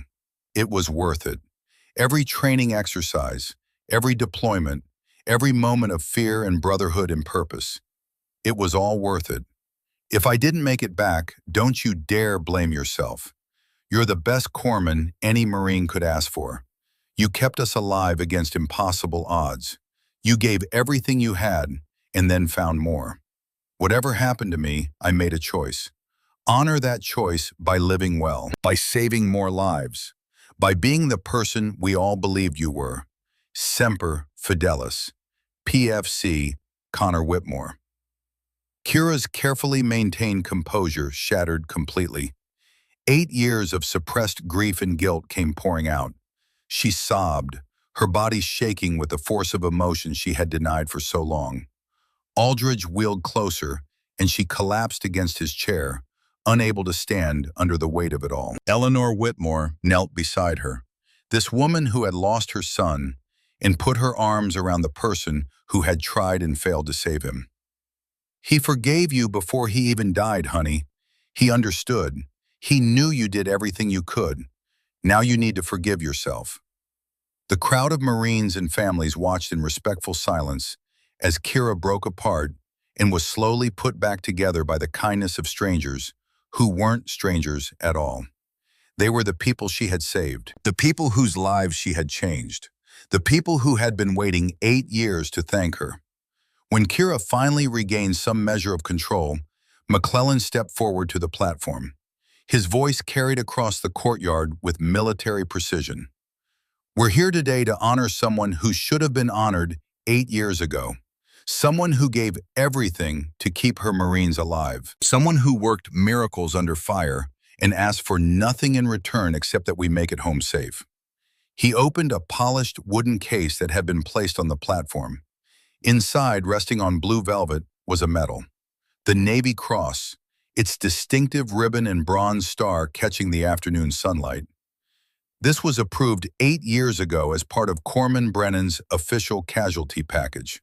It was going to be presented to her family at her memorial service, but she didn't have any family listed in her service records. No parents, no siblings, no next of kin. So it got filed away in some bureaucrat's office, waiting for someone to claim it. McClellan lifted the medal from its case. "We're claiming it now, on her behalf, because she earned it, because she deserves it, and because we'll be damned if we let them erase what she did for us." He gestured for Kira to join him on the platform, of hands rising to brows. 40 men of hands rising to brows. 40 men honoring the woman who had refused to let them die. "Corpsman First Class Kira Brennan," McClellan said formally, his voice carrying to every corner of the courtyard, "for extraordinary heroism in action against armed enemy forces on October 14, 2018, in Helmand Province, Afghanistan. Despite being under intense enemy fire and with complete disregard for her own safety, Corman Brennan provided life-saving medical treatment to 11 critically wounded Marines over a sustained period of 17 minutes. Working in exposed positions while enemy forces closed to within 50 meters, she performed advanced trauma procedures, including emergency thoracotomies, bilateral needle decompressions, and damage control surgery using only the materials at hand. Her actions directly resulted in 0 fatalities among friendly forces, despite overwhelming enemy superiority and catastrophic initial casualties. Her courage, skill, and dedication to her Marines represent the highest traditions of military service and the finest qualities of the United States Navy. He pinned the Navy Cross to her shirt, right over her heart. The weight of it was surprisingly heavy. Or maybe that was just the weight of acceptance, of finally allowing herself to believe that she had done something worth honoring. The Marines held their salute, unmoving, their eyes locked on her with a respect and gratitude that was almost painful to receive. "At ease," Kira said softly, and 40 hands dropped in unison. She looked out at the crowd, at all these faces, all these lives that had continued because of 17 minutes of desperate medicine in a desert compound half a world away. She opened her mouth to speak, to try to put into words what she was feeling, but nothing came out. How did you thank people for forgiving you? How did you accept gratitude when you still carried so much guilt? Then movement at the back of the crowd caught her eye. A young Marine was pushing through, moving with the urgent purpose of someone on a mission. He was perhaps 19, with blonde hair cut high and tight, blue eyes that were achingly familiar, and a face that made Kira's heart stop. He looked exactly like Connor Whitmore. The young Marine made his way to the front and came to attention before the platform. He saluted with perfect precision, his voice steady despite the emotion evident in his eyes. "Ma'am, Lance Corporal Ethan Whitmore, reporting, United States Marine Corps. Connor Whitmore was my brother." The courtyard fell absolutely silent. Every eye turned to this young man who carried the face of the fallen. Thomas and Eleanor Whitmore had tears streaming down their weathered faces, seeing their lost son reflected in their living one. Kira stared at Ethan, unable to process what she was seeing. It was like looking at a ghost, but wrong. Connor had been darker, more weathered by his time in combat. Connor had laughed more easily, had carried himself with the confidence of someone who had proven himself in battle. But the eyes were the same. The set of the jaw was the same. The way he stood, balanced and ready, was heartbreakingly familiar. "I enlisted 2 years ago," Ethan said, his voice carrying to the assembled crowd. "As soon as I turned 18, my parents didn't want me to." He glanced at his mother and father. Apology and determination mingled in his expression. "They said they'd already lost one son to the Marines, but I had to. I had to understand what Connor died for, had to see if it was worth it, if his sacrifice meant something." "And?" Kira's voice was barely a whisper. "Did you find your answer?" Ethan reached into his pocket and pulled out a letter, folded and refolded so many times that the creases were worn thin. The paper was soft, almost fragile, aged by time and handling. "Connor wrote this before his last deployment. Made me promise that if anything happened to him, I'd find his corpsman and give it to her. But they told us you were dead too. So I carried it, kept it with me through boot camp, through School of Infantry, through everything. Thought maybe I'd get to give it to you in heaven or something." He held it out with both hands, as if it were something sacred. "But apparently heaven can wait." Kira took the letter with shaking hands. The paper was warm from being carried close to Ethan's body, and she could see Connor's handwriting on the front. "To Doc Brennan, for after." Her vision blurred with tears, but she forced herself to read. "Doc, if you're reading this, it means I didn't make it home. And knowing me and my luck, it probably means I did something that looked stupid, but was actually necessary. I'm guessing I stayed behind when everyone else made it to the bird, or I took point when someone else should have, Or I did one of those Marine things that sound heroic in the retelling, but felt like the only option at the time.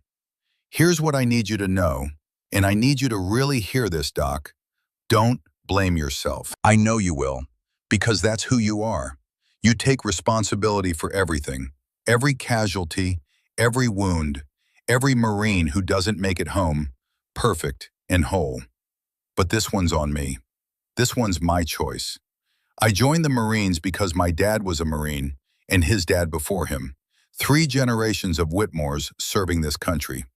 I joined because I believed in something bigger than myself, something worth dying for if it came to that. And I found it in our team. Found it in the brotherhood, in the mission, in the knowledge that we were doing something that mattered. But most of all, I found it in watching you work. Doc, I've seen you do things that shouldn't be possible. I've watched you bring men back from the edge of death with nothing but your hands and your will and your absolute refusal to give up.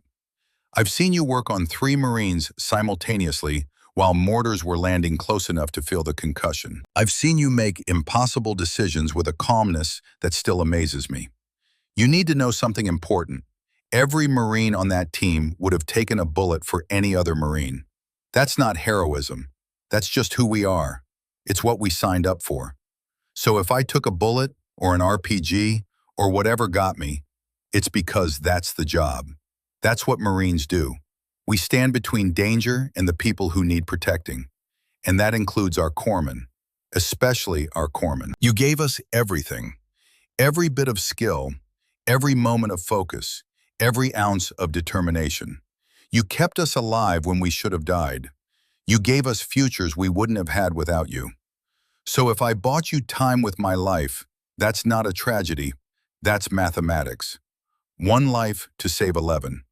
1 young Marine to give 11 others the chance to go home, to see their families, to have children and build lives, and do all the things people do when they're not getting shot at in the desert. Don't waste your life feeling guilty about mine. Don't spend decades wondering if you could have done something differently. You did everything right. You were perfect. And if my sacrifice meant you survived to save more lives, then it was worth it. More than worth it. Live for both of us, Doc. Live big, save lives, fall in love, eat good food and watch sunsets and laugh at stupid jokes. Do all the things I won't get to do and do them well. That's how you honor me, not by mourning, not by punishing yourself, by living so fully that my sacrifice created something beautiful. Tell my brother Ethan that being a Marine is the hardest and best thing I ever did. Tell him that if he decides to serve, he should serve with honor. But tell him it's okay if he doesn't. Not everyone has to wear the uniform.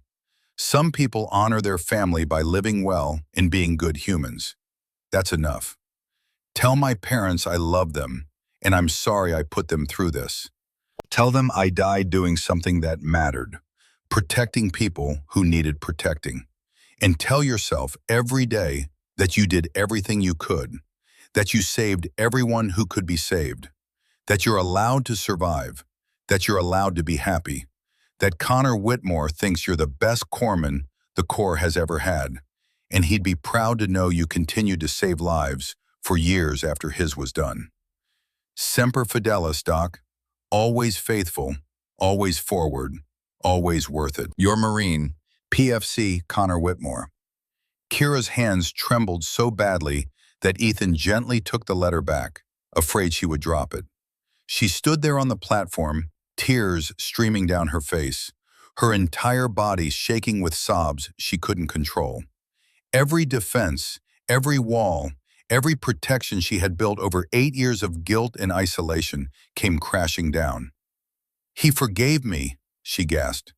"Before he even died, he forgave me. He told me to live.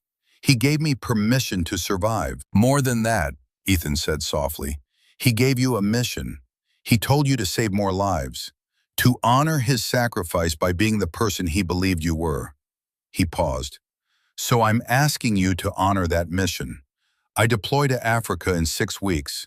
Humanitarian mission. Medical support for coalition forces. We need corpsmen. Experienced corpsmen who know what they're doing, who can teach the rest of us how to be as good as you are. He came to attention again, his voice taking on a formal tone. Ma'am, I'm requesting that you train me. Train me the way you would have trained Connor. Teach me how to be the kind of corpsman who never gives up, who never stops fighting, who brings everyone home. I want to honor my brother by being worthy of his sacrifice. And I can't think of a better way to do that than learning from the person he trusted with his life. Kira looked at this young man, this echo of someone she had lost, and saw in his eyes the same determination, the same belief, the same willingness to serve that had driven his brother. And she realized that Ethan was offering her something precious. Not forgiveness, because Connor had already given her that, but purpose. A way to transform grief into action. A way to honor Connor by making sure his brother had every possible skill to survive. The weight of Connor's letter, Connor's permission to live, Connor's faith that she was worth saving, settled over her like a benediction. For 8 years, she had been trying to earn the right to survive, but Connor had already given her that right, had given it freely, without conditions, with nothing but his belief that her life was worth his sacrifice. Yes, she said, her voice growing stronger with each word. Yes, I'll train you. I'll teach you everything I know. Field medicine, combat triage, how to work under fire, how to make impossible decisions, how to save lives when everything is going to hell around you. She looked past Ethan to the assembled Marines, to McClellan and Hayes and Foster and all the others. I'll train all of you, every corpsman who deploys with Marines, every medic who might have to make the choices I made. I'll make sure they're ready. I'll make sure they come home, because that's how I honor Connor. That's how I honor all of you. Not by hiding, not by punishing myself, but by making sure the next generation is better prepared than I was. McClellan smiled, and it transformed his stern face into something almost gentle. That's what I wanted to hear, Doc, because I pulled some strings, made some calls, and the Navy wants you back. Not for combat, for training. They want to build a new combat medicine program at Naval Medical Center, San Diego. Advanced trauma care based on real-world special operations experience. Based on what you did in Afghanistan. Based on the skills that kept 11 Marines alive against impossible odds. He paused. They want you to be the lead instructor, to design the curriculum, to train the next generation of combat corpsmen, to make sure what happened to Connor never has to happen again because a corpsman wasn't skilled enough or prepared enough. Kira stared at him, her mind struggling to process this information. The Navy wants me back? After 8 years? After everything? They never wanted you gone in the first place, Aldridge said, wheeling himself closer to the platform. The people who made you disappear were bureaucrats and politicians protecting their own interests. But the warriors, the ones who actually fight, they always knew your value. They just thought you were dead. Now that you're not, they want to make sure your knowledge doesn't die with you. They want to make sure every corpsman has the chance to learn from the best. Kira looked down at the Navy cross pinned to her chest, felt the weight of it, the responsibility of it. She looked at Ethan Whitmore, who carried his brother's face and his brother's determination. She looked at the 11 Marines she had saved and the families they had built, and the children who existed because of 17 minutes of desperate medicine in a desert far away. And for the first time in 8 years, she felt something she thought she had lost forever. Purpose. Not the hollow purpose of working herself to death to atone for surviving, but real purpose, the purpose of teaching, of mentoring, of making sure that the next generation of corpsmen was so well trained that maybe, just maybe, fewer Marines would die because their medic wasn't ready. I'll do it, she said. I'll go back. I'll build the program. I'll train them all. But I have conditions. McClellan raised an eyebrow. You're negotiating with the United States Navy? Damn right I am, Kira said, and for the first time in 8 years, she felt something like strength returning. I want full access to combat medicine research from all services, not just the Navy. I want to work with Army Special Forces medics, Air Force PJs, Marine Recon corpsmen. I want to learn from everyone and build something better than what currently exists. I want to develop new protocols based on what actually works in the field, not what looks good on paper. And I want to make sure that no corpsman ever feels what I felt. Alone, undertrained, making life and death decisions with inadequate preparation. Done, Aldridge said immediately. I'll make the calls. I still have friends in positions of authority, friends who owe me favors. By this time next week, you'll have everything you need. He paused. On one condition of my own. You let me help. You let me be part of this program, not as an instructor, but as a mentor. Someone who understands what these young corpsmen will face when they come back from combat. Someone who can help them process what they've seen and done. Someone who can make sure they don't spend 30 years trying to destroy themselves the way I did. Kira looked at this old colonel who had seen through her disguise, who had refused to let her hide, who had pushed her toward this moment even when she fought against it. I'd be honored, Colonel. The ceremony continued for another hour. Marines came forward to share their stories. Wives thanked her for giving them their husbands back. Children showed her drawings and told her about their lives. And through it all, Kira felt the ice that had encased her heart for 8 years slowly melting. As the sun began to set, casting long shadows across the courtyard, the crowd began to disperse. Marines said their goodbyes, promising to stay in touch, to support the new training program, to never forget what she had done for them. Families gathered their children, and slowly Kira found herself alone with Aldridge, McClellan, Ethan, and Connor's parents. Thomas Whitmore approached her one last time. His old Marine uniform still fit him perfectly, and the ribbons on his chest spoke of service in another war, another time. My son Connor believed in you, he said simply. He believed you were worth dying for, and I can see now that he was right. You've spent 8 years proving him right. Now it's time to stop proving and start living. Eleanor hugged her tightly. Welcome back to the world, dear. Welcome back to life. After they left, Kira stood with Ethan in the empty courtyard. The flags had been taken down. The chairs had been stacked. But the meaning of what had happened here remained, settling into her bones like knowledge, like purpose, like permission. When do we start training? Ethan asked. Tomorrow, Kira said. If you're serious about this, we start tomorrow. Because 6 weeks isn't much time, and I'm going to make sure you're ready. Really ready. Connor level ready. Ethan smiled, and for just a moment, it was Connor's smile. Yes, ma'am. I'll be here. 3 months later, Kira stood in a classroom at Naval Medical Center, San Diego, facing 20 young corpsmen who looked terrified and eager in equal measure. They were about to begin the most intensive combat medicine training program the Navy had ever developed, and Kira was their lead instructor. On the wall behind her hung a photograph. 20 Marines and 1 corpsman, standing in the Afghan desert, arms around each other's shoulders, smiling despite the harshness of their environment. The photo was no longer hidden in a closet. It was displayed proudly, a reminder of what they were training for, who they were training to protect. Next to it hung a second photograph. Connor Whitmore in his dress blues, that easy grin on his face, his eyes full of life and purpose. Beneath it, a plaque with his final message. Live well enough that my sacrifice meant something. Ethan Whitmore sat in the front row, his notebook open, his pen ready.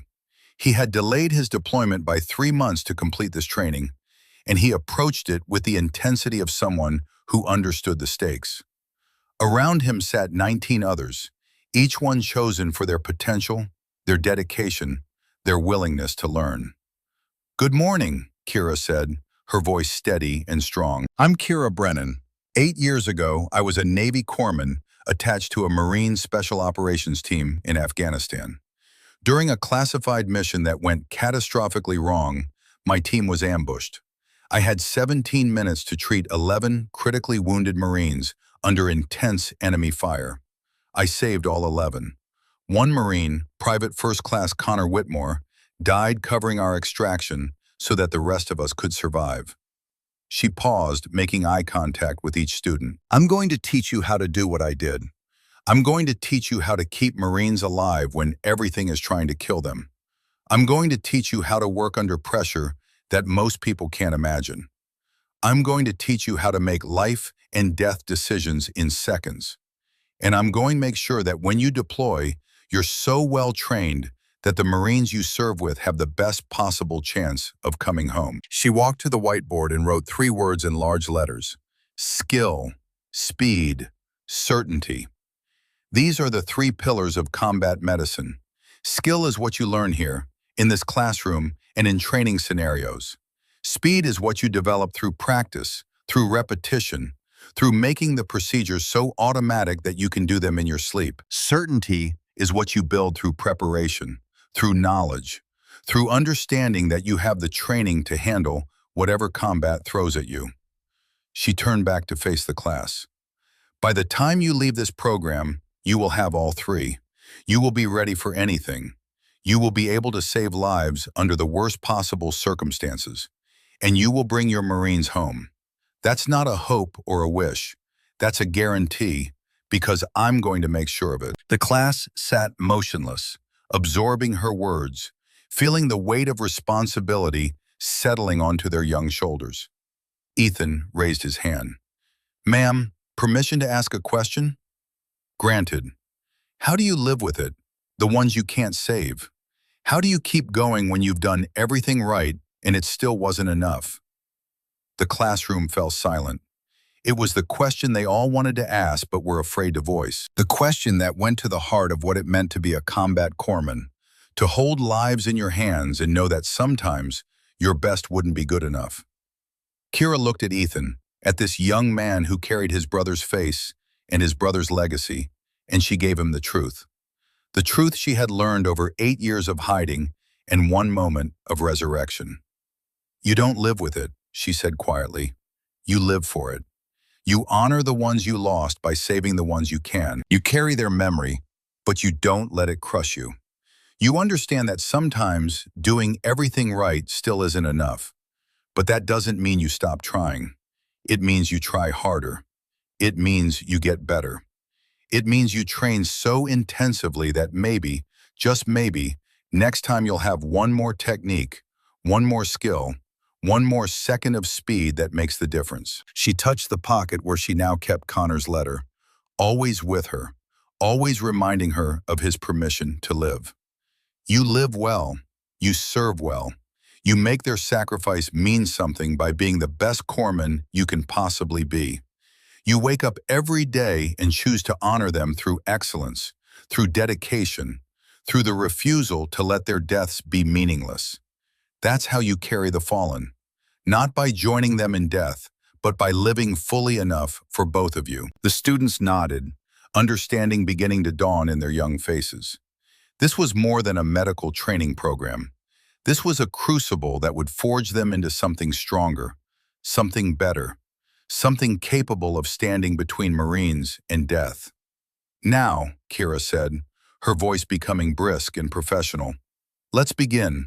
We're starting with hemorrhage control, arterial bleeds, the kind of injury that gives you 90 seconds to act before your patient dies. 90 seconds to apply a tourniquet correctly, to pack a wound properly, to control bleeding that can drain a human body in less than 2 minutes. She held up a training mannequin, its artificial blood already prepared in the circulatory system. This is your Marine. He's been hit by shrapnel in the femoral artery. He's bleeding out. You have 90 seconds. What do you do? For the next 8 hours, she taught. She demonstrated techniques, corrected mistakes, shared knowledge earned through pain and loss and triumph. She showed them how to work with steady hands, even when their own hearts were racing. She taught them how to make decisions when there was no time to think. She gave them everything she had learned in that desert compound 8 years ago, and everything she had learned in the years since. When the class finally ended, the students filed out exhausted but energized, their minds full of new knowledge, their hands already moving through the motions they would practice until they became automatic. Ethan lingered, as he always did. "Ma'am, thank you for everything, for training me, for honoring Connor by making sure I'm ready." "Thank you," Kira replied, "for reminding me why this matters, for giving me a reason to stop hiding and start living." That evening, Kira sat in her new office at the Naval Medical Center. The space was small but comfortable, with windows overlooking the San Diego harbor. Photos covered the walls now, not just the team photo from Afghanistan, but others. Sophie Hayes's drawing, framed and prominent. A letter from Nash Foster's sister. A picture from the ceremony showing Kira surrounded by the Marines she had saved. And in the center of the desk, in a place of honor, was the photograph of Connor Whitmore with his final message beneath it. Colonel Aldridge wheeled in, carrying 2 cups of coffee. He had become a regular visitor, a mentor and friend who understood the long journey back from darkness. "How was the first day?" he asked. "Good," Kira said, and she meant it. "Hard, but good. They're eager to learn. Ethan especially. He has his brother's determination. And you? How are you?" Kira thought about the question, really thought about it. She considered the weight she still carried, the memories that would never fully fade, the scar tissue that had formed over 8 years of grief and guilt. But she also thought about the purpose she had found, the lives she would save, the Marines she would prepare. "I'm living," she said finally. "Actually living. For the first time in 8 years, I'm not just surviving. I'm not just going through the motions. I'm here, in this moment, doing work that matters, training people who will save lives, honoring Connor by making sure his sacrifice created something beautiful." She looked at Aldridge, this man who had refused to let her hide, who had pushed her toward this moment even when she fought against it. "Thank you, Frank, for seeing me when I was trying to be invisible, for refusing to let me destroy myself, for believing I was worth saving." Aldridge raised his coffee cup in a toast. To living then, to second chances, to warriors who refuse to give up, even when they're fighting themselves, to corpsmen who save lives even when they think they don't deserve to be saved. They drank in comfortable silence, watching the sun set over San Diego, painting the harbor in shades of orange and gold. Somewhere in Montana, Connor Whitmore's parents were reading a letter from their surviving son, telling them about the incredible training he was receiving from the woman who had saved his brother's teammates. Somewhere in North Carolina, Sophie Hayes was asleep, her angel drawing on her nightstand, dreaming of the woman who had given her a father. Somewhere in a dozen different cities, 11 Marines were living their lives, raising families, building futures, all because one corpsman had refused to give up during 17 minutes of hell. And in San Diego, in a small office in a military hospital, Kira Brennan sat with her coffee and her memories and her hard-won peace. The ghosts would always be there. Connor's face would always haunt her quiet moments. The sound of explosions would always echo in her nightmares. But now, alongside the ghosts, there was something else. Purpose. Connection. The knowledge that she hadn't wasted Connor's sacrifice, that his death had meaning, that the time he bought her had been used to save countless others. She was no longer the forgotten corpsman. She was Kira Brennan, instructor, mentor, guardian of the next generation.